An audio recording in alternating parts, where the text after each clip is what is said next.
പിതാവിന്റെയും പുത്രന്റെയും പരിശുദ്ധാത്മാവിന്റെയും നാമത്തിൽ ആമേൻ.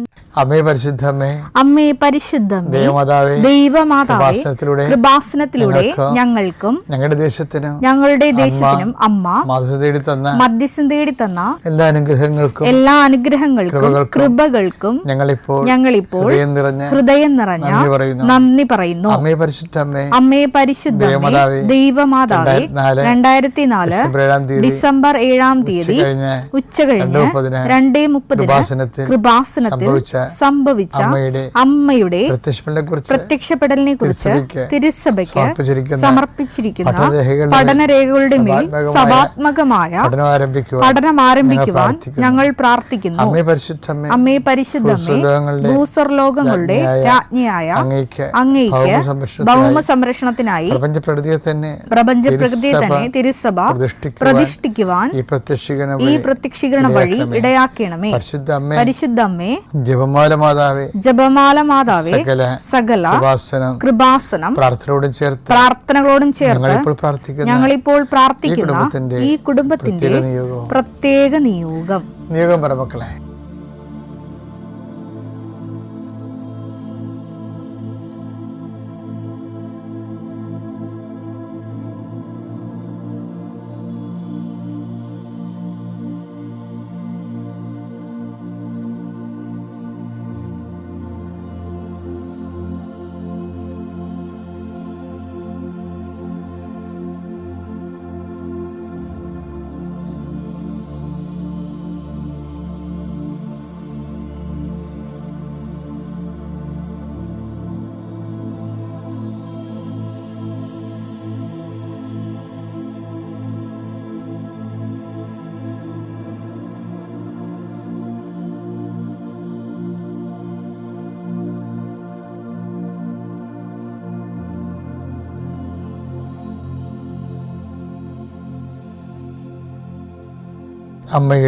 അമ്മയുടെ പ്രത്യക്ഷീകരണത്തിന്റെ ഈ അനുഗ്രഹവേളയിൽ ഞങ്ങൾക്ക് സാധിച്ചു തരുവാൻ കനിയണമേ. ആമേൻ. വിശ്വാസ പ്രമാണം. സർവശക്തനായ പിതാവും ആകാശത്തിന്റെയും ഭൂമിയുടെയും സൃഷ്ടാവുമായ ദൈവത്തിൽ ഞാൻ വിശ്വസിക്കുന്നു. അവിടുത്തെ ഏകപുത്രനും ഞങ്ങളുടെ കർത്താവുമായ ഈശോമിശിഹായിലും ഞാൻ വിശ്വസിക്കുന്നു. ഈ പുത്രൻ പരിശുദ്ധാത്മാവിനാൽ ഗർഭസ്ഥനായി കന്യകാമറിയത്തിൽ നിന്ന് പിറന്ന് പൊന്തിയോസ് പീലാത്തോസിന്റെ കാലത്ത് പീഡകൾ സഹിച്ച് കുരിശിൽ തറയ്ക്കപ്പെട്ട് മരിച്ച് അടക്കപ്പെട്ട് പാതാളങ്ങളിൽ ഇറങ്ങി മരിച്ചവരുടെ ഇടയിൽ നിന്ന് 3-ാം നാൾ ഉയർത്ത് സ്വർഗത്തിലേക്ക് എഴുന്നള്ളി സർവശക്തിയുള്ള പിതാവായ ദൈവത്തിന്റെ വലതുഭാഗത്തിരിക്കുന്നു. അവിടെ നിന്ന് ജീവിക്കുന്നവരെയും മരിച്ചവരെയും വിധിക്കുവാൻ വരുമെന്നും ഞാൻ വിശ്വസിക്കുന്നു. പരിശുദ്ധാത്മാവിലും ഞാൻ വിശ്വസിക്കുന്നു. വിശുദ്ധ കത്തോലിക്കാ സഭയിലും പുണ്യവാന്മാരുടെ ഐക്യത്തിലും പാപങ്ങളുടെ മോചനത്തിലും ശരീരത്തിന്റെ ഉയർപ്പിലും നിത്യമായ ജീവിതത്തിലും ഞാൻ വിശ്വസിക്കുന്നു. ആമേൻ. സ്വർഗ്ഗസ്ഥനായ ഞങ്ങളുടെ പിതാവേ, അങ്ങയുടെ നാമം പൂജിതമാകണമേ. അങ്ങയുടെ രാജ്യം വരണമേ. അങ്ങയുടെ തിരുമനസ് സ്വർഗത്തിലെ പോലെ ഭൂമിയിലും ആകണമേ. അന്നു വേണ്ടുന്ന ആഹാരം ഇന്ന് ഞങ്ങൾക്ക് തരണമേ. ഞങ്ങളോട് തെറ്റ് ചെയ്യുന്നവരോട് ഞങ്ങൾ ക്ഷമിക്കുന്നത് പോലെ ഞങ്ങളുടെ തെറ്റുകൾ ഞങ്ങളോടും ക്ഷമിക്കണമേ. ഞങ്ങളെ പ്രലോഭനത്തിൽ ഉൾപ്പെടുത്തരുതേ, തിന്മയിൽ ഞങ്ങൾ രക്ഷിക്കണമേ. ആമേൻ. നന്മ നിറഞ്ഞ മറിയമേ, സ്വസ്തി. കർത്താവ് അങ്ങയുടെ കൂടെ സ്ത്രീകളിൽ അങ്ങ് അനുഗ്രഹിക്കപ്പെട്ടവളാകുന്നു. അങ്ങയുടെ ഉദരത്തിൻ ഫലമായി ഈശോ അനുഗ്രഹിക്കപ്പെട്ടവനാകുന്നു. പരിശുദ്ധ മറിയമേ, തമ്പുരാന്റെ അമ്മേ, പാപികളായ ഞങ്ങൾക്ക് വേണ്ടി ഇപ്പോഴും ഞങ്ങളുടെ മരണസമയത്തും തമ്പുരാനോട് അപേക്ഷിക്കണമേ. ആമേൻ. എൻ്റെ കർത്താവേ, നിന്റെ ഉന്നതമായ നാമത്തിന് സ്വസ്ഥം ചെയ്യുന്നു. എൻ്റെ കർത്താവേ, നിന്റെ വിശുദ്ധ പൗരോഹിത്യത്തെ മഹത്വപ്പെടുത്തണമേ. കർത്താവേ, സഭയിലുള്ള സാന്നിധ്യം ദൃഢമാക്കണമേ. 39 വർഷം ഞാൻ അർപ്പിച്ച കൃപാന്റെ യുഗതിയാൽ കൃപാസനത്താര ജീവനോടെ പ്രത്യക്ഷപ്പെട്ട പരിശുദ്ധ അമ്മയുടെ മാധ്യസ്ഥ ദൈവവേദലേ, നീ അനുഗ്രഹിക്കപ്പെടട്ടെ. നിന്റെ കുടുംബം അനുഗ്രഹിക്കപ്പെടട്ടെ. നിന്റെ യാത്ര, നിന്റെ ചിന്തകൾ, നിന്റെ ആലോചനകൾ, നീ എടുക്കുന്ന തീരുമാനങ്ങൾ ദൈവവേദലേ കർത്താവ് നിന്നെ ആശീർവദിക്കട്ടെ. നീ ആരെ കോണ്ടാക്ട് ചെയ്യുന്നുവോ, ആരോട് ഫോണിൽ സംസാരിക്കുന്നുവോ, എവിടെ കൂടി നീ സഞ്ചരിക്കുന്നുവോ, എന്തിനു വേണ്ടി സഞ്ചരിക്കുന്നുവോ, നിൻ്റെ യാത്രകളെല്ലാം ലക്ഷ്യങ്ങളെല്ലാം കർത്താവ് അനുഗ്രഹിക്കട്ടെ. പഠിക്കുന്ന മക്കൾ, പഠനം നിന്നുപോയവർ, പഠിച്ച് തോറ്റുപോയവർ, പഠനം മടുത്തു പോയവർ, കർത്താവ് ഡിപ്രഷനിലേക്ക് പോയി കണ്ടിരിക്കുന്നവർ, കർത്താവിൻ്റെ ശക്തി അവരിലേക്ക് ആവശ്യിക്കട്ടെ എന്ന് പ്രാർത്ഥിക്കുന്നു. അകന്നുപോയ പിരിഞ്ഞ് മാതാപിതാക്കൾ, ഭാര്യാഭർത്താക്കന്മാർ ഒരുമിച്ച് കൂടാൻ ആഗ്രഹിക്കുന്നവർ, അവർ കുടിച്ചും കൂടാൻ സാധിക്കുന്നവർ, കർത്താവ് വാശിയോ വൈരാഗ്യം കൊണ്ട് പരസ്പരം പറയാതെ അവരെല്ലാം ഐക്യപ്പെട്ട് ജീവിക്കാനുള്ള കർത്താവെ അവർക്കുള്ള ഒരു താഴ്മ കൊടുക്കണമെന്ന് പ്രാർത്ഥിക്കുന്നു. താഴ്ന്നു കൊടുക്കുന്നവൻ ദൈവത്തിൻ്റെ വിജയിച്ച് നിൽക്കുന്നു എന്നുള്ള ബോധ്യത്തിൽ കൂടുതൽ ആധ്യാത്മികമുള്ളവർ കൂടുതൽ എളിമപ്പെട്ടുകൊണ്ട് ആ വിഷയത്തിന് ദൈവമഹത്വത്തിൻ്റെ തീരുമാനമെടുക്കാൻ വേണ്ടി കർത്താവ് നിന്നെ സഹായിക്കട്ടെ എന്ന് പ്രാർത്ഥിക്കുന്നു. വിവാഹം താമസിക്കുന്നവർ ആശ്വസിച്ച് പ്രാർത്ഥിക്കുന്നു. വിവാഹത്തിന് വേണ്ടി കർത്താവുള്ള ചുറ്റവട്ടങ്ങൾ ഒരുക്കുന്ന സംബന്ധിച്ച് പ്രാർത്ഥിക്കുന്നു. പെൺമക്കളുടെ കല്യാണത്തിന് വേണ്ടി പണം കാണാതെ വിഷമിക്കുന്ന സംബന്ധിച്ച് പ്രാർത്ഥിക്കുന്നു. എൻ്റെ കർത്താവിന് വിരുദ്ധമായ നാമത്തിൽ, സഭയുടെ അധികാരത്തിൽ, കുരിശിൻ്റെ അടയാളത്തിൽ, ദൈവശക്തിയാൽ ഞാൻ മക്കളെ ആശീർവദിക്കുന്നു. ഇപ്പം ചില സമയത്ത് നമ്മൾക്ക് ഭക്തിയും പ്രാർത്ഥനയൊക്കെ വരുമ്പോൾ 2-3 തരം പ്രലോഭനങ്ങൾ വരും. ഒന്ന്, ദൈവത്തെ പരീക്ഷിക്കാൻ നമുക്ക് തോന്നും. ചിലപ്പോൾ ദൈവം അത് അക്സെപ്റ്റ് ചെയ്യും. പക്ഷെ അതല്ല പ്രശ്നം. ഒരടയാളം കിട്ടിയതിന് ശേഷം ഞാൻ ദൈവത്തേക്ക് വരാം എന്ന് നമ്മൾ ചിന്തിച്ചാൽ, നമ്മൾ വന്നില്ലെങ്കിലും ദൈവത്തിന് പ്രത്യേകിച്ച് നഷ്ടമൊന്നും ഇല്ല എന്നുള്ളത് നമ്മൾ മനസ്സിലാക്കണം. നമ്മൾ ദൈവത്തിനെ പരീക്ഷിക്കരുത്. ലൂക്കാ 4:12 യേശു പറഞ്ഞു നിന്റെ ദൈവമായ കർത്താവിനെ പരീക്ഷിക്കരുത് എന്നും പറയപ്പെട്ടിരിക്കുന്നു. ഇപ്പം മനുഷ്യന്മാർക്കുണ്ടാകുന്ന ഒരു വിഷയമാണ് എന്താണ്? ദൈവത്തെ പരീക്ഷിക്കുക. അത് എല്ലാവരും ചെയ്യണം. എങ്ങനെയെന്നറിയാമോ? ആൾക്കാർ ഇതൊക്കെ ചെയ്യണത് ദൈവം ആദ്യം ഒരു അടയാളം തരട്ടെ എന്ന് പറയും. ദൈവം ഒരു അടയാളം ആദ്യം തരട്ടെ.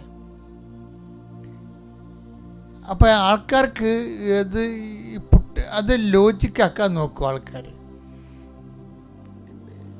ദൈവം ഒരു അടയാളം ആദ്യം തരട്ടെ, അപ്പോൾ എൻ്റെ മാർക്ക് കൂടുവാൻ നോക്കട്ടെ.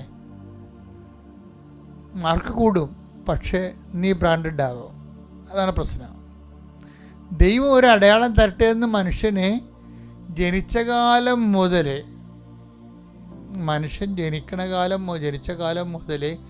മനുഷ്യന് ഈ ടെൻഡൻസി ഉണ്ട്. കുഞ്ഞുങ്ങളില്ല, പിന്നെ പരീക്ഷയ്ക്ക് തോറ്റു, അല്ലെങ്കിൽ ജോലിയില്ല എന്നൊക്കെ വന്നിട്ട് പ്രാർത്ഥന നോക്കിയിട്ട് നമ്മൾ അതിൻ്റെ അകത്ത് പ്രാർത്ഥനയിൽ ഇങ്ങനെ ഈ ആൾക്കാർ രൂപക്കൂട് എടുക്കത്തില്ലേ? ഞങ്ങളുടെയൊക്കെ പള്ളിയിലൊക്കെ ഇരിക്കുമ്പോൾ ഈ പെരുന്നാളിനൊക്കെ ആൾക്കാർ രൂപക്കൂട് എടുക്കും. അപ്പോൾ ഞാനിങ്ങനെ കാപ്പിയൊക്കെ ഇട്ട് രാജാവിനെ പോലെ രൂപക്കൂടിൻ്റെ പുറകെ നിൽക്കുമ്പോൾ ഈ രൂപക്കൂടെ ഇങ്ങനെ രൂപ എഴുന്നള്ളിപ്പേണ്ട സമയത്ത് കുറേ മനുഷ്യരുണ്ടല്ലോ. രൂപ എഴുന്നള്ളിച്ചുകൊണ്ട് പോകുമ്പോൾ സമയത്ത് ഈ രൂപക്കൂട് താങ്ങിപ്പിടിക്കാൻ കുറേ ആൾക്കാരല്ലേ. അപ്പം നമുക്ക് അവരെ കാണുമ്പോൾ സത്യം പറഞ്ഞാൽ ചിരി വരും. എന്ന് വെച്ച് കഴിഞ്ഞാൽ ഈ രൂപക്കൂടി ഇരിക്കണം മിക്കവാറും 5-8 പേരുടെ തോളയിലായിരിക്കും. മറ്റണ്ണന്മാരൊക്കെ വെറുതെ പിടിക്ക് ഈ ഒട്ടിച്ച് വെച്ചിരിക്കണ പോലെ, കൈ ഒട്ടിച്ച് വെച്ചിരിക്കണ പോലെ. അവന്മാരും തൊടത്തില്ല. നേർച്ചോണ്ടെന്ന് പറഞ്ഞ് കയറി പിടിച്ച് തൂങ്ങിക്കിടക്കി. ഇനി അവന്മാരെ കൂടി നമ്മൾ തൂക്കി ഈ പാവപ്പെട്ടവൻ കൊണ്ടുപോകേണ്ടി വരും. ഈ ദൈവത്തിൻ്റെ അടുത്ത് കൈ കൊടുത്ത് നിൽക്കണ കുറേ ആൾക്കാരുണ്ട്. കൈ കൊടുത്ത് നിൽക്കും. അവന്മാർ വിശ്വാസപൂർവ്വമൊന്നും എടുക്കത്തില്ല. ഒരു കൈ കൊടുത്തിട്ടേക്ക്, നടക്കട്ടെ, ഒക്കട്ടെ. ഞാൻ പിടിച്ചെന്നായി, തൊട്ടെന്നായി, കാവ്യെന്നായി പേരുണ്ട്, രൂപക്കൂട് കാവ്യെന്ന് പേരുണ്ട്. പക്ഷെ ഒരു കുഞ്ഞാൻ വിരലിപ്പോൾ ഒരു ഭാരം എടുക്കത്തില്ല. എഴുന്നള്ളത്തിന് നടക്കുന്ന സംഭവമാണ്. രൂപക്കൂട് കാവ്യൻ നേർച്ച ഉണ്ടെന്ന് ഞാൻ മാറി നിൽക്കണത്. അത് അവളില്ലല്ലോ എന്ന് പറഞ്ഞു കഴിഞ്ഞാൽ അയാൾ എനിക്ക് നേർച്ചയെന്ന് പറയും. എന്നും നേർച്ചയെന്ന് പറഞ്ഞാൽ പിടിച്ചോണ്ടിരിക്കുന്നത് കാവത്തില്ല, തൊട്ട് വെക്കും. രൂപക്കൂടെ തൊടി, മറ്റുള്ളവർ കാവിക്കൊണ്ട് പോകുമ്പോൾ തൊടും. പലരുടെയും പത്തി ടൈപ്പാണ്. എന്ന് വെച്ച് കഴിഞ്ഞാൽ കൈ കൊടുത്ത് വെക്കും. ഇത് ദൈവത്തെ ഈ കൈകൊടുപ്പ് എന്ന് പറയണത് ഈ ആധ്യാത്മിക ജീവിതത്തിൽ ഒരു 50-40% ആൾക്കാർ ചെയ്യുന്നൊരു പരിപാടിയാണ്. പ്രാർത്ഥിക്കും, ഒരു കൈ കൊടുത്തിട്ടേക്കും. ഏറ്റവും വലിയ അപകടകാരികൾ ആരാണെന്നറിയാമോ? അപകടകാരികളെന്ന് പറയണത് ദൈവം ഈ വിഷയം എടുക്കുവേ, ജോലി കിട്ടുവേ, കടങ്ങളൊക്കെ മാറും. 5-6 മാസം കഴിയുമ്പോൾ പറയുവേ, അല്ലെങ്കിലും എനിക്ക് ജോലി കിട്ടിയേനോ. അത് ഞാൻ റാങ്കുകാരൻ്റെ 3ാം റാങ്കുകാരൻ്റെ താഴെയായിരുന്നു എൻ്റെ പേര്, അല്ലെങ്കിൽ എനിക്ക് ജോലി കിട്ടിയേനോ. അതെന്ന് വെച്ചാൽ അനുഗ്രഹം കിട്ടി 6 മാസം കഴിയുമ്പോൾ ഇവൻ്റെ തനി നിറം പുറത്ത് വരും. അനുഗ്രഹം കിട്ടി 6 മാസം കഴിയുമ്പോൾ പറയും, അല്ലെങ്കിൽ എനിക്ക് ആ ജോലി കിട്ടിയേനോ, അല്ലെങ്കിൽ ഞാൻ ജയിച്ചേനോ, അല്ലെങ്കിൽ വീട് വെച്ചേനോ, അല്ലെങ്കിൽ കല്യാണം കഴിച്ചേനോ, അല്ലെങ്കിൽ മക്കളുണ്ടായേനോ. ദൈവത്തെ വെറുതെ ഞൊട്ടിച്ച് കളയും. അതാണ് കൈകൊടുപ്പ് വിശ്വാസികൾ. പ്രാർത്ഥിക്കും, പ്രാർത്ഥിച്ച് കഴിഞ്ഞ് നേടിക്കഴിയുമ്പോൾ 6 മാസം കഴിയുമ്പോൾ ലക്ഷണം മാറും. ഇങ്ങനെ കുറേ മനുഷ്യരുണ്ട്. ആധ്യാത്മികമായിട്ട് വളരാത്തതല്ലതേ, അത് നമ്മൾ തന്നെ നമ്മളെ വളർത്തത്തില്ല. അതാണ് നമ്മളെ വളർത്തത്തില്ല. നമ്മൾ തന്നെ പറയണത് ആരാണ്? നമ്മളിൽ എപ്പോഴും ഈ ജോബിനെ പ്രലോഭിപ്പിച്ച സാത്താനും യേശുവിനെ പ്രലോഭിപ്പിച്ച സാത്താനും ഒക്കെ നമ്മളെ തന്നെ ഉണ്ട്. നമ്മൾ ഈ ജോബും യേശുവും ഈ തങ്ങളിൽ തന്നെ പ്രവർത്തിച്ച് തിന്മയുടെ ശക്തിക്ക് അതിജീവിച്ച. അപ്പോൾ യേശുവിൻ്റെ ഉള്ളിൽ തിന്മയുടെ ശക്തി ഉണ്ടെന്നല്ല, ഈ മാനുഷിക അവസ്ഥയിൽ മനുഷ്യാത്മാവെന്നും പറഞ്ഞ സാധനമില്ല, ലോകാത്മാവെന്ന് പറഞ്ഞ സാധനം. ഈ ലോകാത്മാവ്, ഈ ശരീരം ഉണ്ടെങ്കിൽ ആ സാധനം ഉണ്ടാവും, ലോകാത്മാവ് ഉണ്ടാവും. അപ്പോൾ ദുഷ്ടാത്മാവ് ഉണ്ടാവും, ലോകാത്മാവ്, ദൈവാത്മാവ്. അപ്പോൾ ഈ ശരീരത്തിന് എന്ന് പറയുമ്പോൾ അതിൻ്റെ കഴിവുകളുണ്ട്, അതുപോലെ തന്നെ അതിൻ്റേതായിട്ടുള്ള ഒരു മെറിറ്റ്സൊക്കെ ഒത്തിരി ഉണ്ട്. അപ്പം നമ്മൾ ഈ മെറിറ്റ്സിന് ചില സമയത്ത് അത് അങ്ങനെ എപ്പോഴായാലും നമുക്കത് കിട്ടുമായിരുന്നു. അത് പ്രാർത്ഥിച്ചില്ലേനും കിട്ടിയേനോ എന്നുള്ള ഒരു ഐഡിയ കുറേ കാലം കഴിയുമ്പോൾ നിന്നെ ശക്തിപ്പെട്ടു വരും. പക്ഷേ പ്രോബ്ലം എന്ന് വെച്ച് കഴിഞ്ഞാൽ, ഒരു പ്രോബ്ലം ഉണ്ട് ഇതിൻ്റെ അകത്ത്. നീ ഇങ്ങനെ ഒരാളാണെന്നുള്ള ദൈവത്തിന് നേരത്തെ അറിയാം. അതാണൊരു പ്രശ്നം. ദൈവത്തിന് നേരത്തെ അറിയാം. നമ്മൾ ദൈവത്തോട് ഇടപെടുമ്പോൾ നേരത്തെ ദൈവത്തിൻ്റെ കയ്യിൽ നമ്മുടെ സ്കാനിങ് റിപ്പോർട്ട് ഉണ്ടെന്നുള്ളത് ഓർത്ത് വേണം നമ്മൾ ഇടപെടാൻ.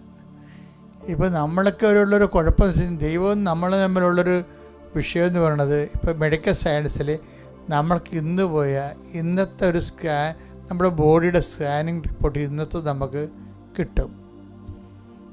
പക്ഷേ 10 കൊല്ലം കഴിഞ്ഞുള്ള നമ്മുടെ ബോഡിയുടെ സ്കാനിങ് റിപ്പോർട്ട് നമുക്ക് ഇന്ന് കിട്ടത്തില്ല. ദൈവത്തിൻ്റെ കയ്യിൽ ആ സാധനമുണ്ട്. അതാണ് കുഴപ്പം. അതൊരു വല്ലാത്ത കുഴപ്പമാണ്. 10 കൊല്ലം കഴിയുമ്പോൾ നീ എങ്ങനെ ദൈവത്തോട് പെരുമാറുമെന്നുള്ളതിനെക്കുറിച്ച് അസസ്മെൻ്റ് ഉണ്ട്. എനിക്ക് ബൈബിൾ ഇഷ്ടപ്പെട്ട സംഭവം തരാം. ഞാൻ ഇതൊക്കെ നിങ്ങൾ പറയാൻ തരാണെന്നറിയാവോ? ഈ മനുഷ്യന്മാരുടെ ഇടപെടണ പോലെ ദൈവത്തോട് ഇടപെടാതിരിക്കാൻ വേണ്ടിയാണ്. ചെന്ന് പണിമടിക്കേണ്ട വല്ല ആവശ്യമുണ്ട്? ആൾക്കാർക്ക് ഒരു ഹ്രസ്വദൃഷ്ടിയാണ്. എന്നുവെച്ചാൽ മനുഷ്യന്മാരുടെ ഇടപെടണ പോലെ ദൈവത്തോട് പോയി ഇടപെടും. ദൈവം ഇതെല്ലാം ഹരിച്ചും കുടിച്ചും ഒക്കെ ഒറ്റ ഗ്ലാൻസിൽ മൊത്തം റിസൾട്ട് വന്നിരിക്കണമല്ലേ. 10 ദിവസത്തിനോട് ചോദിക്കത്തില്ലേ കർത്താവ്, ശെബയോനെ, ആരാണ് ശെബയോന് നികുതി കൊടുക്കുന്നത്? മക്കളാണോ അടിമകളാണോ? അപ്പോൾ ശെമയോൻ പറയും, അടിമകളല്ലേ കപ്പം കൊടുക്കണത്. അപ്പോൾ ഈശോയ്ക്കും അപ്പോൾ മക്കൾ ഓക്കെ അല്ലേ, ഫ്രീ അല്ലേ? അപ്പോൾ ശെമയോൻ പറയാം, മക്കൾ ഫ്രീ ആണ്. പക്ഷെ അങ്ങനെ ഫ്രീ ആകണ്ടേ, മര്യാദക്ക് പോയി കഷ്ടപ്പെട്ട് ഒരു ചൂണ്ടയിട്ട് ഒരു മത്സ്യം പിടിക്കണം. അതിൻ്റെ ഉള്ളിൽ വാവിളിച്ച് നോക്കുമ്പോൾ സ്ഥാദ്യം സ്വർണ്ണനാണയം കാണും. അതെടുത്തിട്ട് എനിക്കും നിനക്കും വേണ്ടി കൊണ്ട് നീതി കൊടുക്കാൻ പറയും. മറ്റുള്ളവർക്ക് ഉതപ്പുണ്ടാക്കേണ്ടതെന്ന് പറയും. അപ്പം മറ്റുള്ളവർക്ക് നമുക്ക് ന്യായമായി കിട്ടാവുന്ന ആനുകൂല്യത്തിന് പോലും മറ്റുള്ളവർക്ക് ഉതപ്പുണ്ടാകാതിരിക്കാൻ വേണ്ടി ഈശോ ആ ആനുകൂല്യം സ്വീകരിക്കാതിരിക്കണം എന്നൊരു നിലപാടുണ്ട്. അതൊരു വല്ലാത്ത നിലപാടാണ്. മത്തായി 17:27. എങ്കിലും എങ്കിലും അവർക്ക് ഇടർച്ചയുണ്ടാകാതിരിക്കാൻ നീ കടലിൽ പോയി ചൂണ്ടയിടുക. ആദ്യം ലഭിക്കുന്ന മത്സ്യത്തിന്റെ വായ് തുറക്കുമ്പോൾ ഒരു നാണയം കണ്ടെത്തും. അതെടുത്ത് എനിക്കും നിനക്കും വേണ്ടി അവർക്ക് കൊടുക്കുക. ഇതിനകത്ത് വലിയ വിഷയം എന്ന് പറഞ്ഞാല് ഈ വരാൻ പോകുന്ന കാര്യങ്ങളെക്കുറിച്ച് ദൈവം സോ കോൺഷ്യസ് ആണ്. അതാണ് ഈശോ പറയണത്, വരാൻ പോകുന്ന കാര്യങ്ങൾ അവൻ നിന്നോട് പറയും. യോഹന്നാൻ 16:14. യോഹന്നാൻ 16:14. അവൻ സ്വമേധയാ ആയിരിക്കില്ല സംസാരിച്ചത്. അവൻ കേൾക്കുന്നത് മാത്രം സംസാരിക്കും. വരാനിരിക്കുന്ന കാര്യങ്ങൾ അവൻ നിങ്ങളെ അറിയിക്കും. അവൻ എനിക്കുള്ളവയിൽ നിന്ന് സ്വീകരിച്ച്. ഇത് ഒരു ഡേഞ്ചറസ് സോണാണ് ശരിക്കും. വരാനിരിക്കുന്ന കാര്യങ്ങൾ അവൻ നിന്നെ അറിയിക്കും. അപ്പം നമ്മളവർക്ക് നല്ല കാര്യമല്ലേ, വരാനുള്ള കാര്യം നമുക്ക് അറിയാവില്ല. അതല്ല പ്രശ്നം. നമ്മൾ എന്തെങ്കിലും പ്രകൃതം കാണിച്ചാലും ദൈവത്തിന് മുമ്പിൽ മുൻകൂർ റിസൾട്ടാവും. ഈ പ്രാർത്ഥനയെ ബാധിക്കുന്നൊരു വിഷയമാണിത്. നീ ഇന്ന് വലിയ ദൈവതിരുസന്നിധിയിൽ വലിയ ദൈവത്തിൻ്റെ മകനാണെന്നൊക്കെ പറഞ്ഞ് ഇപ്പം തൽക്കാലം ഒരു അനുഗ്രഹമൊക്കെ കിട്ടിക്കഴിഞ്ഞപ്പോൾ നീ ഒരു അഭ്യാസമൊക്കെ കാണിച്ച് നിന്നാലും നിന്നെക്കുറിച്ച് വരാനിരിക്കുന്ന കാര്യങ്ങൾ അവൻ നിന്നെ അറിയിക്കുക എന്ന് വെച്ച് കഴിഞ്ഞാൽ നീ ഒരു 5 കൊല്ലം കഴിയുമ്പോൾ എങ്ങനെ ഇരിക്കും? നീ ഇപ്പം പള്ളി കിടന്ന് ഉരുണ്ടെന്ന് വിചാരിച്ചോ, അല്ലെങ്കിൽ ഇരങ്ങിയെന്ന് വിചാരിച്ചോ, അല്ലെങ്കിൽ ഉമ്പ കളിച്ചെന്ന് വിചാരിച്ചോ? നീ ഇപ്പം വലിയ മുടങ്ങാതെ കുർബാനക്കൊക്കെ വരുന്നുണ്ട്, ഈ കുറേ നാളായിട്ട് നീ ദൈവത്തോട് അടുത്തൊക്കെ നിൽക്കുകയാണെങ്കിലും നിന്നെ അസസ് ചെയ്യണത് നിൻ്റെ കൈയിരിപ്പ് വെച്ചുകൊണ്ടാണ്. അതെന്താണ്?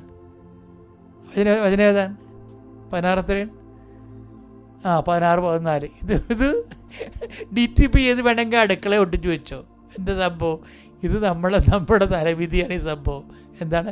വരാനിരിക്കുന്ന കാര്യങ്ങൾ അവൻ നിന്നോട് പറയും.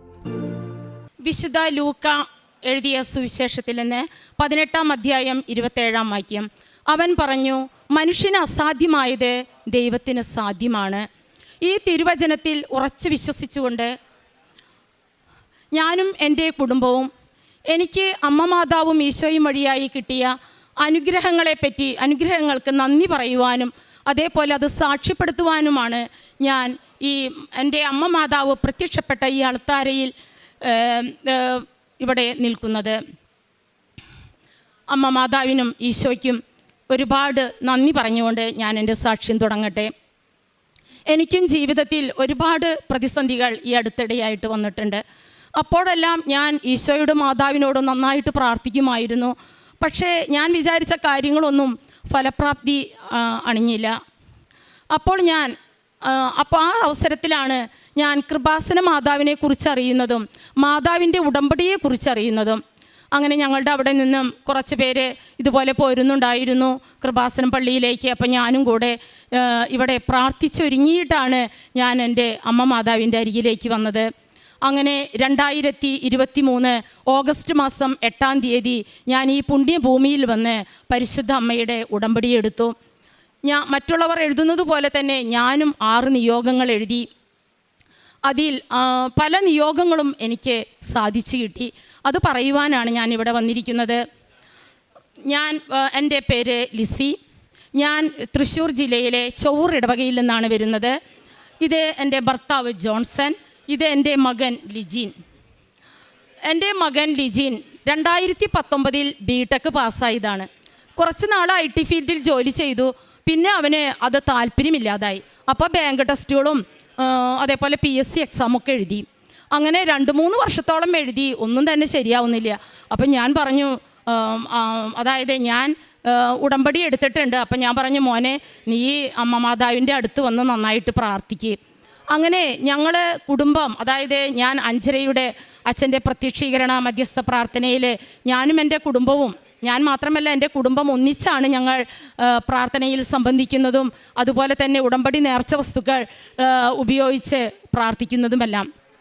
അങ്ങനെ അപ്പം ഞാൻ പറഞ്ഞു, മോനെ നീ മാതാവിൻ്റെ അവിടെ വന്ന് നമുക്ക് മാതാവിൻ്റെ പള്ളിയിൽ പോയി നമുക്ക് നല്ലവണ്ണം പ്രാർത്ഥിക്കാം. അങ്ങനെ അവൻ ഒരിക്കൽ പല ടെസ്റ്റുകളും എഴുതി. ഒരു ബാങ്ക് ടെസ്റ്റ് എഴുതി, പ്രിലിമിനറി പാസ്സായി, മെയിൻ ടെസ്റ്റ് പാസ്സായി. ഇൻ്റർവ്യൂവിന് ചെന്നപ്പോൾ ലാസ്റ്റായപ്പോൾ അവൻ ഫെയിലായി. അപ്പോൾ ഞാൻ പറഞ്ഞു മോനെ നീ അമ്മയുടെ കൂടെ വായു, അമ്മ ഉടമ്പടി പുതുക്കാൻ പോകുന്നുണ്ട്. അപ്പോൾ നീ അമ്മയുടെ കൂടെ വന്ന് മാതാവിനോട് വളരെ തീക്ഷ്ണമായിട്ട് പ്രാർത്ഥിക്കാൻ പറഞ്ഞു. അങ്ങനെ എൻ്റെ മോൻ ഇവിടെ വന്ന് മാതാവിനോട് വളരെ ഭക്തിയോടെ തീക്ഷ്ണമായിട്ട് പ്രാർത്ഥിച്ചു. ആ പ്രാർത്ഥിച്ച ഒരു ചൊവ്വാഴ്ചയാണ് ഞാനിവിടെ വന്നത്. ആ പ്രാർത്ഥിച്ചതിൻ്റെ ഫലമായിട്ട് വെള്ളിയാഴ്ച, അതായത് ഞങ്ങൾ കുടുംബ പ്രാർത്ഥനയെല്ലാം കഴിഞ്ഞ് ഉടമ്പടി പ്രാർത്ഥനയും കഴിഞ്ഞ് അവൻ റൂമിലേക്ക് ചെന്ന് ഫോൺ എടുത്ത് നോക്കിയപ്പോൾ അതിലൊരു മെസ്സേജ് വന്നിരിക്കുന്നു, ന്യൂ ഇന്ത്യ അഷുറൻസിൽ അവൻ സെലക്റ്റായി എന്ന്. വളരെയധികം സന്തോഷം തോന്നി. പിന്നെയും അതായത് അവൻ ബാങ്ക് ടെസ്റ്റുകളൊക്കെ എഴുതിയിട്ടുണ്ടായിരുന്നു. അങ്ങനെ ഈ സന്തോഷം പങ്കിടാനായിട്ട്, മാതാവിനോട് പറയാനായിട്ട് ഞാനും അപ്പോയിൻമെൻ്റ് ഓർഡർ കിട്ടിയപ്പോൾ ഞാനും മകനും കൂടെ ഇവിടെ വന്നു. അങ്ങനെ എനിക്ക് കിട്ടിയ സാക്ഷി ഞാനിവിടെ എഴുതി കൊടുത്തു. അതുപോലെ തന്നെ എൻ്റെ മോൻ അപ്പോയിൻമെൻ്റ് ഓർഡർ മാതാവിൻ്റെ തിരുമുമ്പിൽ സമർപ്പിച്ച് പ്രാർത്ഥിച്ച് മോൻ പോയി ജോയിൻ ചെയ്തു. ഇപ്പോൾ അവൻ ന്യൂ ഇന്ത്യ അഷുറൻസിലാണ് ജോലി ചെയ്യുന്നത്. ഇത് കഴിഞ്ഞതിന് ശേഷം തന്നെ അവന് 2 ബാങ്കുകളിലും സെലക്ഷൻ കിട്ടി. ബാങ്ക് ഓഫ് ബറോഡയിലും കിട്ടി, അതേപോലെ തന്നെ കേരള ഗ്രാമീൺ ബാങ്കിലും കിട്ടി. പക്ഷേ മാതാവും ഈശോയും തന്ന ആദ്യത്തെ ആ ജോലിയിൽ തന്നെയാണ് ഇപ്പോഴും അവൻ തുടർന്നു പോകുന്നത്. അങ്ങനെ ഞാൻ നേർന്നിട്ടുണ്ടായിരുന്നു, എൻ്റെ മകന് ജോലി കിട്ടിയാൽ ആദ്യത്തെ ശമ്പളം മുഴുവൻ ഞാൻ കാരുണ്യ പ്രവർത്തനങ്ങൾക്കായിട്ട് നീക്കി വയ്ക്കുമെന്ന്. അങ്ങനെ എൻ്റെ മകൻ്റെ ആദ്യത്തെ ശമ്പളം ഒരു പൈസ പോലും കുറവ് വരുത്താതെ ഞാൻ കാരുണ്യ പ്രവർത്തനങ്ങൾക്കായിട്ട് നീക്കി വെച്ചു. പിന്നെ രണ്ടാമത് എനിക്ക് കിട്ടിയ അനുഗ്രഹം എൻ്റെ ഭർത്താവിന്, അതായത് എൻ്റെ ഭർത്താവ് ജോൺസൺ, അദ്ദേഹം ഒരു 20 വർഷത്തോളമായിട്ട് അദ്ദേഹം ഒരു പ്രമേഹ രോഗിയാണ്. അങ്ങനെ ഇടയ്ക്കിടയ്ക്ക് ഷുഗറൊക്കെ ടെസ്റ്റ് ചെയ്യും, നോക്കും. അപ്പോൾ വലിയ കുഴപ്പമൊന്നുമില്ല, അങ്ങനെ നോർമലായിട്ട് പോവുകയാണ്. അപ്പോൾ ഒരു ദിവസം ഡോക്ടർ പറഞ്ഞു, ഈ 10-60 വയസ്സൊക്കെ കഴിഞ്ഞില്ലേ, ഇനി ഒന്ന് തൈറോയിഡും കൂടെ ഒന്ന് നോക്കുക. തൈറോയിഡിൻ്റെ യാതൊരു ബുദ്ധിമുട്ടുകളോ ലക്ഷണങ്ങളോ എൻ്റെ ആൾക്കുണ്ടായിരുന്നില്ല. പക്ഷേ ഡോക്ടർ പറഞ്ഞു എന്നാലും ഒന്ന് തൈറോയിഡ് ഒന്ന് നോക്കിക്കോളാൻ പറഞ്ഞു. അപ്പോൾ ഡോക്ടറെ ബ്ലഡ് ടെസ്റ്റ് ചെയ്യുമ്പോൾ അതിൽ TSH, T3, T4 എന്നീ കാര്യങ്ങൾ നോക്കാൻ പറഞ്ഞു. അങ്ങനെ അത് നോക്കിയപ്പോൾ TSH നോർമലാണ്, T3, T4 നോർമലിനേക്കാൾ വളരെ താഴ്ന്ന നിലയിലാണ്. അപ്പോൾ ഡോക്ടർ പറഞ്ഞു ഇതെന്തെങ്ങനെ? അപ്പോൾ അങ്ങനെയാണെങ്കിൽ നമുക്കൊന്ന് അൾട്രാസൗണ്ട് സ്കാൻ ചെയ്ത് നോക്കാമെന്ന് പറഞ്ഞു. അങ്ങനെ അൾട്രാസൗണ്ട് സ്കാൻ ചെയ്തപ്പോൾ അതിൽ കഴലകൾ കണ്ടെത്തി. അപ്പോൾ ഡോക്ടർ പറഞ്ഞു അങ്ങനെയാണെങ്കിൽ ഡോക്ടർ ഒരു ഫിസിഷ്യനാണ്. അപ്പോൾ ഡോക്ടർ പറഞ്ഞു എൻഡോക്രൈനോളജിസ്റ്റിനെ പോയിട്ട് കാണാൻ പറഞ്ഞു. അങ്ങനെ എൻഡോക്രൈനോളജിസ്റ്റിൻ്റെ അടുത്ത് ചെന്നപ്പോൾ ഡോക്ടർ ഒരു ബ്ലഡ് ടെസ്റ്റും കൂടെ ചെയ്യാൻ പറഞ്ഞു. ഫ്രീ T3, ഫ്രീ T4 ഇത് 2 ചെയ്തു വരാൻ പറഞ്ഞു. അത് ചെയ്തു വന്നപ്പോൾ ഒരു കുഴപ്പവുമില്ല. അപ്പോൾ ഡോക്ടർ പറഞ്ഞു ഒരു 6 മാസം കഴിഞ്ഞിട്ട് താൻ വീണ്ടും അൾട്രാസൗണ്ട് സ്കാൻ ചെയ്തു വരാൻ പറഞ്ഞു. അങ്ങനെ 6 മാസം കഴിഞ്ഞ് വീണ്ടും അൾട്രാസൗണ്ട് സ്കാൻ ചെയ്ത് ചെന്നു. അപ്പോൾ അതിൽ നോക്കിയപ്പോൾ ആദ്യം ഉണ്ടായിരുന്നതിനേക്കാൾ കൂടുതൽ കടലകൾ കണ്ടെത്തി. അപ്പോൾ ഡോക്ടർ പറഞ്ഞു ഇത് ശരിയാവില്ലല്ലോ, അപ്പോൾ നമുക്കൊന്ന് FNAC ചെയ്ത് നോക്കാം, കടലകളിൽ നിന്ന് കുത്തിയെടുത്ത് പരിശോധിക്കാം. അങ്ങനെ കടലകളിൽ നിന്ന് കുത്തിയെടുത്ത് പരിശോധന നടത്തി. ഈ സമയമെല്ലാം ഞങ്ങൾ ഉടമ്പടി നേർച്ച വസ്തുക്കൾ ഉപയോഗിച്ച് വളരെ ഭക്തിയോടെ വിശ്വാസത്തോടു കൂടെ തീക്ഷ്ണമായി അമ്മ മാതാവിനോടും ഈശോയോടും ഞങ്ങൾ പ്രാർത്ഥിച്ചു കൊണ്ടിരിക്കുകയായിരുന്നു. അങ്ങനെ റിസൾട്ട് വന്നപ്പോൾ തൈറോയിഡ് ക്യാൻസറാണ്. അങ്ങനെ ഞങ്ങളാകെ തകർന്നു പോയി. അമ്മ മാതാവിനോട് ഈശോയോട് ഞങ്ങൾ വളരെ തീക്ഷ്ണമായിട്ട് ഞങ്ങൾ പ്രാർത്ഥിച്ചു. അപ്പോൾ ഡോക്ടർ പറഞ്ഞു എന്ത് തന്നെയായാലും ഇത് എത്രയും വേഗം ഇത് റിമൂവ് ചെയ്ത് കളയണം. അങ്ങനെ ഞങ്ങൾ ഡേറ്റ് എടുത്തു, ഞങ്ങൾ സർജറി ചെയ്തു. അങ്ങനെ അതിനുശേഷം ഡോക്ടർ പറഞ്ഞു ബയോപ്സിക്ക് അയക്കാമെന്ന് പറഞ്ഞു. ബയോപ്സിക്ക് അയച്ചു. അങ്ങനെ 10 ദിവസം കഴിഞ്ഞ് ഞങ്ങളോട് റിസൾട്ട് വാങ്ങാൻ പറഞ്ഞു. അങ്ങനെ 10 ദിവസം കഴിഞ്ഞ് ഞങ്ങൾ റിസൾട്ട് വാങ്ങാൻ പോകുന്ന അന്ന് വിശുദ്ധ കുർബാനയിൽ സംബന്ധിച്ച് ജപമാല ചൊല്ലി, മാതാവിൻ്റെ പ്രത്യക്ഷീകരണ മധ്യസ്ഥ പ്രാർത്ഥന ചൊല്ലി, ഉടമ്പടി തൈലം പൂശി, അങ്ങനെ ഉടമ്പടി വസ്തുക്കളെല്ലാം ഉപയോഗിച്ചുകൊണ്ടാണ് ഞങ്ങൾ റിസൾട്ട് വാങ്ങാൻ പോയത്. അവിടെ ചെന്ന് ഡോക്ടർ റിസൾട്ട് നോക്കിയപ്പോൾ ഡോക്ടർ പറഞ്ഞു മോനെ നീ ഒന്നുകൊണ്ടും പേടിക്കേണ്ട, നിൻ്റെ ശരീരത്തിൽ ഇപ്പം ക്യാൻസറിൻ്റെ ഒരു സെല്ലുകളുമില്ല, നീ സുഖമായിട്ടിരിക്കുന്നു. അതുപോലെ തന്നെ ഇനി ഇടയ്ക്കിടയ്ക്ക് ഫോളോ അപ്പ് നടത്തിയാൽ മതി. ഇത്ര വലിയ അനുഗ്രഹം തന്ന അമ്മ മാതാവിനും ഈശോയ്ക്കും ഞാൻ കോടാനുകോടി നന്ദി പറയുന്നു. പിന്നെ അടുത്തതായിട്ട് 5 വർഷത്തോളമായി എനിക്ക് ഭയങ്കര മുട്ടുവേദനയായിരുന്നു. അപ്പോൾ പള്ളിയിൽ പോയിട്ട് മുട്ടുകുത്താനൊന്നും എനിക്ക് സാധിക്കുമായിരുന്നില്ല. അതേപോലെ കുടുംബ പ്രാർത്ഥനയിലൊന്നും മുട്ടുകുത്തി നിന്ന് പ്രാർത്ഥിക്കാൻ പറ്റില്ല. ഡോക്ടർ പറഞ്ഞു അസ്ഥി തേയ്മാനമാണ്, മുട്ടുകുത്തരുത്, ഒരിക്കലും മുട്ടുകുത്തരുതെന്ന് പറഞ്ഞു. അങ്ങനെ ഞാൻ ഉടമ്പടി എടുത്ത് 2ാമത്തെ ഉടമ്പടി പുതുക്കലിന് ശേഷം ഞാൻ പതിയെ ഒന്ന് മുട്ടുകുത്താൻ തുടങ്ങി. അപ്പോൾ എനിക്ക് വേദനയുണ്ട് എങ്കിലും മാതാവിൽ വിശ്വസിച്ച്, ഈശോയിൽ വിശ്വസിച്ച് ഉടമ്പടി തൈലൊക്കെ പുരട്ടി ഞാൻ മുട്ടിന്മേൽ നിന്ന് തുടങ്ങി. ഇപ്പോൾ എനിക്ക് യാതൊരു പ്രയാസവും കൂടാതെ എത്ര മണിക്കൂർ വേണമെങ്കിലും മുട്ടിന്മേൽ നിന്ന് എനിക്ക് പ്രാർത്ഥിക്കാനായിട്ട് സാധിക്കും. എനിക്കിപ്പോൾ യാതൊരു മുട്ടുവേദനയും ഇല്ല. ഇത്ര വലിയ അനുഗ്രഹം തന്ന അമ്മ മാതാവിന് ഞാൻ നന്ദി പറയുന്നു. അതുപോലെ തന്നെ കൊറോണ കഴിഞ്ഞതിന് ശേഷം എനിക്ക് ഇടയ്ക്കിടയ്ക്ക് ജലദോഷം വരും. അതുപോലെ തന്നെ ചുമയും കഫക്കെട്ടും, പിന്നീട് അത് ശ്വാസമുട്ടായി മാറി. അപ്പോൾ ഡോക്ടറെ അടുത്ത് ചെന്നപ്പോൾ ഡോക്ടർ പറഞ്ഞു ഇൻഹെയിലർ ഉപയോഗിക്കണം, മരുന്നുകൾ ഉപയോഗിക്കണം എന്ന് പറഞ്ഞു. അങ്ങനെ ഞാൻ 1-2 വർഷത്തോളം ഞാൻ ഇൻഹെയിലറും മരുന്നൊക്കെ ഉപയോഗിച്ച് അങ്ങനെ ഇതിനോടൊപ്പം തന്നെ മാതാവിൻ്റെ ഉടമ്പടി വസ്തുക്കളും ഞാൻ ഭക്തിപൂർവ്വം ഉപയോഗിക്കാറുണ്ടായിരുന്നു. അങ്ങനെ അവസാനം ഒരു ഡോക്ടറെ അടുത്ത് ചെന്നപ്പോൾ ഡോക്ടർ പറഞ്ഞു 1 വർഷം കൊണ്ട് ഞാൻ ഈ ആസ്മ മാറ്റി തരാമെന്ന് പറഞ്ഞു. അങ്ങനെ ഡോക്ടർ പറഞ്ഞു ഇൻഹെയിലർ ഉപയോഗിക്കണം എന്ന് പറഞ്ഞു. അങ്ങനെ ഞാൻ 1-2 പ്രാവശ്യം ഡോക്ടറുടെ അരികിൽ പോയി. 3ാമത്തെ പ്രാവശ്യം ഡോക്ടറുടെ അരികിൽ ചെന്ന് ഡോക്ടർ പരിശോധിച്ചപ്പോൾ ഡോക്ടർ പറഞ്ഞു ഇപ്പോൾ തനിക്ക് ഒരു കുഴപ്പമില്ലല്ലോ, ആസ്മയുടെ യാതൊരു ലക്ഷണങ്ങളും ഇപ്പോൾ തനിക്കില്ല, ഇനി താൻ മരുന്നും കഴിക്കേണ്ട, ഇൻഹെയിലർ ഉപയോഗിക്കേണ്ട. അപ്പോൾ വളരെ സന്തോഷമായി. ഇത് അമ്മ മാതാവ് എനിക്ക് തന്ന വലിയ അനുഗ്രഹമാണെന്ന് ഞാൻ ഉറച്ച് വിശ്വസിക്കുന്നു. എൻ്റെ അമ്മ മാതാവിനും ഈശോയ്ക്കും ഞാൻ ഒരുപാട് നന്ദി പറയുന്നു. പിന്നെ ഞാൻ പ്രേക്ഷിത പ്രവർത്തനമായിട്ട് ചെയ്യുന്നത്, ഞാൻ എല്ലാ മാസവും പത്രം വായിച്ച്, അതായത് എനിക്ക് എല്ലാ മാസവും ഇവിടെ വരാൻ സാധിക്കുമായിരുന്നില്ല എങ്കിലും ഞാൻ ഇവിടെ വരുന്ന ആളുകളുടെ കയ്യിൽ പൈസ കൊടുത്തയച്ചിട്ട് എല്ലാ മാസവും ഞാൻ പത്രം വരുത്തി ഞാൻ ഓരോ പത്രത്തിന്മേലും വിശുദ്ധ തൈലം കൊണ്ട് കുരിശ് വരച്ച് വിശ്വാസപ്രമാണം ചൊല്ലി, അതായത് ഇത് കിട്ടുന്ന മക്കൾക്ക് ഈശോയുടെയും മാതാവിൻ്റെയും അനുഗ്രഹം ലഭിക്കണമേ എന്ന് പ്രാർത്ഥിച്ചുകൊണ്ടാണ് ഞാൻ എൻ്റെ സമീപ പ്രദേശങ്ങളിലുള്ള എല്ലാ വീടുകളിലും കൊണ്ടുപോയി കൊടുക്കാറ്. അവരിതേപോലെ ഇവിടെ വന്ന് ഉടമ്പടി, അതായത് മാതാവിനോട് പ്രാർത്ഥിക്കുകയും ഉടമ്പടി എടുക്കുകയൊക്കെ ചെയ്തിട്ടുണ്ട്. അതുപോലെ തന്നെ അച്ഛൻ്റെ ഡെയിലി ബ്രെഡ്, അതേപോലെ അതേപോലെ തന്നെ ഉടമ്പടി ധ്യാനങ്ങൾ, ഇതൊക്കെ ഞാൻ ഇതിലും ഒക്കെ കൃത്യമായിട്ട് ഞാൻ സംബന്ധിക്കുകയും അന്ന് തന്നെ ആ ചൊവ്വാഴ്ച ദിവസം തന്നെ ഞാൻ ഉപവാസം എടുത്ത് പ്രാർത്ഥിക്കുകയും ചെയ്യുമായിരുന്നു. ശരിക്കും അച്ഛൻ്റെ ആ ഉടമ്പടി ധ്യാനം ശരിക്കും ഒരു ആത്മീയ ഭക്ഷണമാണ് നമുക്ക്. അതായത് മാതാവ് വഴി ഈശോയെ കൂടുതൽ അറിയാനും ഈശ്വരവിശ്വാസത്തിൽ ആഴമായി വളരാനും അച്ഛൻ്റെ ഓരോ ഉടമ്പടി ധ്യാനവും നമ്മെ സഹായിക്കുന്നുണ്ട്. ഒരു ഉടമ്പടി ധ്യാനവും ഞാൻ മുടക്കാറില്ല. അതുപോലെ തന്നെ മാതാവിൻ്റെ ഉടമ്പടി സാക്ഷ്യങ്ങൾ ഞാൻ കേൾക്കുകയും, അതായത് എനിക്ക് വേദന വരുന്ന സമയങ്ങളിലെല്ലാം, മാനസികമായി വിഷമിക്കുന്ന സമയങ്ങളിലെല്ലാം അതായത് സാക്ഷ്യം കേൾക്കുകയും അതുപോലെ തന്നെ അത് ഷെയർ ചെയ്യുകയും ചെയ്യാറുണ്ട്. എല്ലാ സാക്ഷികളും ഞാൻ എൻ്റെ ഫ്രണ്ട്സിനും പല ഗ്രൂപ്പുകളിലേക്കും ഞാൻ ഷെയർ ചെയ്യാറുണ്ട്. പിന്നെ കാരുണ്യ പ്രവർത്തനങ്ങളായിട്ട് ഞാൻ ചെയ്യുന്നത്, ഞങ്ങളുടെ വരുമാനത്തിൻ്റെ ഒരു പങ്ക് ഞങ്ങൾ അതായത് പാവപ്പെട്ട രോഗികൾക്കും അതേപോലെ ഞങ്ങളുടെ പരിസര പ്രദേശങ്ങളിൽ സാമ്പത്തികമായി പഠിക്കാൻ സാമ്പത്തികമായി ബുദ്ധിമുട്ട് അനുഭവിക്കുന്ന മക്കൾക്കും ഞാൻ കൊടുക്കാറുണ്ട്. എല്ലാ മാസവും ഞാൻ കൊടുക്കാറുണ്ട്. പിന്നെ ഞങ്ങളുടെ വീടിൻ്റെ അടുത്ത് ഒരു കിഡ്നി ഡാമേജ് ആയ ഒരു മകനുണ്ട്. ഷുഗർ മൂലം കാഴ്ചയും പോയി. അങ്ങനെയുള്ള മകൻ്റെ ഇപ്പോൾ സർജറി, ഇപ്പം അടുത്ത് അമ്മയുടെ കിഡ്നി മാറ്റിവെച്ച് സർജറി ഇപ്പോൾ കഴിഞ്ഞതേ ഉള്ളൂ. അപ്പോൾ ആ മകനെ കുറേ കാലമായിട്ട് ഞാൻ എന്നും എന്നെക്കൊണ്ടാവുന്ന ഒരു സഹായം എല്ലാ മാസവും ഞാൻ കൊടുക്കാറുണ്ട്. അതുപോലെ തന്നെ പാലിയേറ്റീവ് കെയറിൽ രോഗികളെ കാണാൻ പോകാറുണ്ട്, രോഗികൾക്ക് വേണ്ടി പ്രാർത്ഥിക്കാറുണ്ട്. അതുപോലെ തന്നെ മറ്റുള്ളവരോട് ക്ഷമിക്കാനും അതേപോലെ അവരോട് സൗമ്യമായി പെരുമാറാനുമെല്ലാം എനിക്ക് ഈ ഉടമ്പടി എടുത്തത് മൂലമാണ് എനിക്ക് സാധിച്ചത്.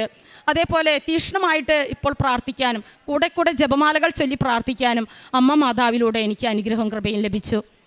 അതുപോലെ തന്നെ പിന്നെ ഞങ്ങളുടെ വീടിൻ്റെ അടുത്തുള്ള ഒരു അഗതി മന്ദിരമുണ്ട്. സിസ്റ്റേഴ്സ് നടത്തുന്ന ഒരു അഗതി മന്ദിരമാണ്. എല്ലാ ആഴ്ചയിലും വ്യാഴാഴ്ച ദിവസം ഞങ്ങൾ അവിടെ പോയി അവരോട് കുറച്ച് നേരം ഇരുന്ന് സംസാരിക്കുകയും അവർ കിടക്കുന്ന സ്ഥലമെല്ലാം അടിച്ചു വാരി കഴുകി വൃത്തിയാക്കുകയും അവർ ഉപയോഗിക്കുന്ന ടോയ്ലറ്റുകൾ കഴുകി വൃത്തിയാക്കുകയും ചെയ്യാറുണ്ട്. എല്ലാ ആഴ്ചയിലും ഞങ്ങൾ പോയി അത് ചെയ്യാറുണ്ട്. പിന്നെ അതേപോലെ തന്നെ മാസത്തിൻ്റെ ആദ്യത്തെ ഞായറാഴ്ച ഞങ്ങൾ പൊതിച്ചോറ് കൊടുക്കാറുണ്ട്. ഇതെല്ലാം ഉടമ്പടി എടുത്തതിന് ശേഷമാണ് ഈ പ്രവൃത്തികളെല്ലാം ഞങ്ങൾക്ക് ചെയ്യാനായിട്ട് സാധിക്കുന്നത്. അങ്ങനെ എല്ലാ മാസവും ആദ്യത്തെ ഞായറാഴ്ച ഞങ്ങൾ പൊതിച്ചോറ് കൊടുക്കാറുണ്ട്. അങ്ങനെ ഇത്രയും വലിയ അനുഗ്രഹങ്ങൾ ഞങ്ങൾക്ക് നൽകിയ അമ്മ മാതാവിനും ഈശോയ്ക്കും കോടാനുകോടി നന്ദി പറഞ്ഞുകൊണ്ട് യേശുവേ സ്തുതി, യേശുവേ സ്വസ്ത്രം, യേശുവേ മഹത്വം, ആവേ മരിയ. എനിക്ക് ജോലി കിട്ടാൻ എന്നെ സഹായിച്ച അമ്മ മാതാവിനും ഈശോയ്ക്കും 1000 നന്ദി ഞാൻ പറയും. യെശയ്യാ 53:5 നമ്മുടെ അകൃത്യങ്ങൾക്ക് വേണ്ടി അവൻ മുറിവേൽപ്പിക്കപ്പെട്ടു, നമ്മുടെ അകൃത്യങ്ങൾക്ക് വേണ്ടി അവൻ ക്ഷതമേൽക്കപ്പെട്ടു, അവൻ്റെ മേലുള്ള ശിക്ഷ നമുക്ക് രക്ഷ നൽകി, അവൻ്റെ ക്ഷതങ്ങളാൽ നാം സൗഖ്യം പ്രാപിച്ചു. ലിസി തൃശ്ശൂരിൻ്റെ സാക്ഷ്യം നമ്മളുടെ അടുത്ത് പറഞ്ഞത്, തൻ്റെ മോൻ പരീക്ഷകളെല്ലാം കഴിഞ്ഞു, ഇൻ്റർവ്യൂവും കഴിഞ്ഞിട്ട് ജോലി മേഖലയിൽ നിന്ന് ഒരു വികസനം കിട്ടുന്നില്ല. അതിനുശേഷം തൻ്റെ ജീവിത പങ്കാളിക്കുണ്ടായ തൈറോയ്ഡ് രോഗവും കഴലയും, പിന്നീട് ലിസി അമ്മയ്ക്കുണ്ടായിരുന്ന കാൽമുട്ട് വേദനയും ശ്വാസം മുട്ടലും, ഇതിനുശേഷം അവർക്ക് കാരുണ്യ പ്രവൃത്തി ചെയ്ത മേഖലകൾ, പ്രേക്ഷിത പ്രവർത്തനം ചെയ്ത മേഖലകൾ, ദിവ്യബലിയിലൂടെയുള്ള പങ്കാളിത്തം, ഉടമ്പടി ജീവിതത്തിലൂടെ അവർക്ക് മാറ്റം സംഭവിച്ചത്, ഇത്രയും കാര്യങ്ങൾ അമ്മകൾ നമ്മുടെ അടുത്ത് സാക്ഷ്യപ്പെടുത്തി. പലതവണ ഇൻ്റർവ്യൂ കഴിഞ്ഞിട്ടും മോന് ജോലി ശരിയാകുന്നില്ല.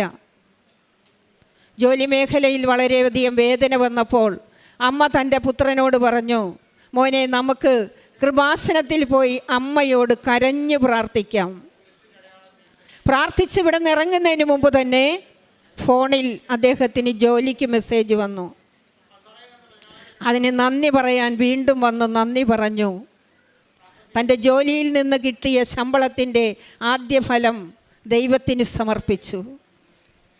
അതിനുശേഷം അദ്ദേഹത്തിൻ്റെ ജീവിത പങ്കാളിക്കുണ്ടായിരുന്ന തൈറോയ്ഡും കഴലയും വളരെയധികം വേദനകളും ഡോക്ടർമാരുടെ അടുത്ത് പോവുകയും വരികയൊക്കെ ചെയ്യുമ്പോഴെല്ലാം നേർച്ച വസ്തുക്കളുടെ ഉപയോഗം മൂലം പരിശുദ്ധമ്മ അവരെ കാത്തുകൊണ്ട് സഞ്ചാരിയമ്മയായി പുറകെ നടന്നു. അവരുടെ സംരക്ഷണത്തിനായി അവരുടെ കൂടെ നിന്നു. അദ്ദേഹത്തിന് യാതൊരു കുഴപ്പവുമില്ലാതെ ആ രോഗത്തിൽ നിന്ന് വിടുതൽ ലഭിച്ചു. പിന്നീട് അമ്മയ്ക്കുണ്ടായിരുന്ന കാൽമുട്ട് വേദന, അമ്മ എനിക്ക് മുട്ടേ നിന്ന് പ്രാർത്ഥിക്കണം, തീഷ്ണതയാ. മുട്ടേ നിന്ന് പ്രാർത്ഥിക്കുന്നത് ദൈവത്തിനോടുള്ള കരുണയും സ്നേഹവുമാണ്. അമ്മ മാതാവിനോടുള്ള സ്നേഹവും കൊണ്ട് മുട്ടേ നിന്ന് പ്രാർത്ഥിക്കാനായി അമ്മയോട് ആവശ്യപ്പെടുകയാണ്. ഉടമ്പടി തൈലമെടുത്ത് വിശ്വാസ പ്രമാണം ചൊല്ലി മുട്ടിൽ കുരിശ് വരയ്ക്കും, ഉപ്പെടുത്ത് എല്ലാ ദിവസവും ഉപയോഗിക്കും. അങ്ങനെ പ്രാർത്ഥിച്ചതിൻ്റെ ഫലമായി രണ്ടാമത്തെ പുതുക്കൽ സമയത്ത് മോളുടെ കാലിൻ്റെ മുട്ടിലെ വേദന മാറി. മുട്ടുകുത്തി നിന്ന് എത്ര സമയം വേണമെങ്കിലും ഇപ്പോൾ മുട്ടുകുത്തി നിന്ന് പ്രാർത്ഥിക്കാൻ സാധിക്കുന്നു. അതിനുശേഷം ശ്വാസം മുട്ടലുണ്ടായിരുന്നു. അതിനെല്ലാം മരുന്ന് കഴിച്ചിട്ടും മാറുന്നില്ല. വർഷങ്ങളോളം മരുന്ന് കഴിക്കണമെന്നാണ് ഡോക്ടർമാർ പറഞ്ഞത്. എന്നാൽ അതിന് പരിശുദ്ധ അമ്മ ശക്തനായവല്ലെന്ന് വൻ കാര്യം ചെയ്തു കൊടുക്കുകയാണ്. ഉടമ്പടി നേർച്ച വസ്തുക്കളിലൂടെ അവർക്ക് 6 മാസത്തിനുള്ളിൽ രോഗസൗഖ്യവും ലഭിച്ചു. ശ്വാസം മുട്ടലിൽ നിന്ന് വിടുതൽ കിട്ടി. ഇതെല്ലാം ലഭിച്ചത് ഉടമ്പടി എടുത്തതിലൂടെ. ഉടമ്പടി ജീവിതം കൃത്യമായി ചെയ്തപ്പോൾ, ശ്രദ്ധിച്ച് ചെയ്തപ്പോൾ, എഗ്രിമെൻ്റ് എന്ന് കരുതി വിവേകത്തോടു കൂടി ആയിരുന്നപ്പോൾ പരിശുദ്ധമ്മ അവരെ സംരക്ഷിച്ചു. സമയത്തിൻ്റെ അമ്മ സമയ ഘടികാരത്തിൽ നെഞ്ചിൽ ചാർത്തി കൃപാസനാൾത്താരെ പ്രത്യക്ഷപ്പെട്ടമ്മ അവരുടെ കണ്ണുനീരെല്ലാം തുടച്ചു ആൾത്താരയിൽ സാക്ഷ്യം പറയുവാനായി കൊണ്ടുവന്നിരിക്കുകയാണ്. ഇതുപോലെ ഉടമ്പടി ജീവിതം എത്രത്തോളം നിങ്ങൾ വിനയത്തിന് ചെയ്യുന്നോ, വിശുദ്ധിയോടുകൂടി ചെയ്യുന്നോ, അപ്പോഴെല്ലാം പരിശുദ്ധമ്മ നമ്മളെ സംരക്ഷിക്കും, നമ്മളെ കാത്തുകൊള്ളും, നമ്മളുടെ കൂടെ നടന്നുകൊണ്ടിരിക്കും. അവർ പ്രേക്ഷിത പ്രവർത്തനം ചെയ്യാൻ പോകുമ്പോൾ ഒരുമിച്ചാണ് പോകുന്നത്, ഹസ്ബൻഡും വൈഫും. അവരൊരുമിച്ച് പോയി പത്രങ്ങൾ കൊടുക്കുകയും പ്രേക്ഷിത പ്രവർത്തനങ്ങൾ മറ്റുള്ളവരേക്കാൾ കൂടുതലായി തീഷ്ണതയോടുകൂടി തനിക്കുള്ളതിൽ പങ്കുവയ്ക്കുവാൻ അങ്ങനെ മാറ്റം വന്നപ്പോൾ ഉടമ്പടി ജീവിതത്തിൽ പരിശുദ്ധമ്മ അവരെ കാത്തുപരിപാലിച്ചു. നിങ്ങൾ ശാന്തമായിരുന്നാൽ മതി, നിങ്ങൾക്ക് വരുന്ന കാര്യങ്ങളെല്ലാം തമ്പുരാൻ നടത്തിത്തരും.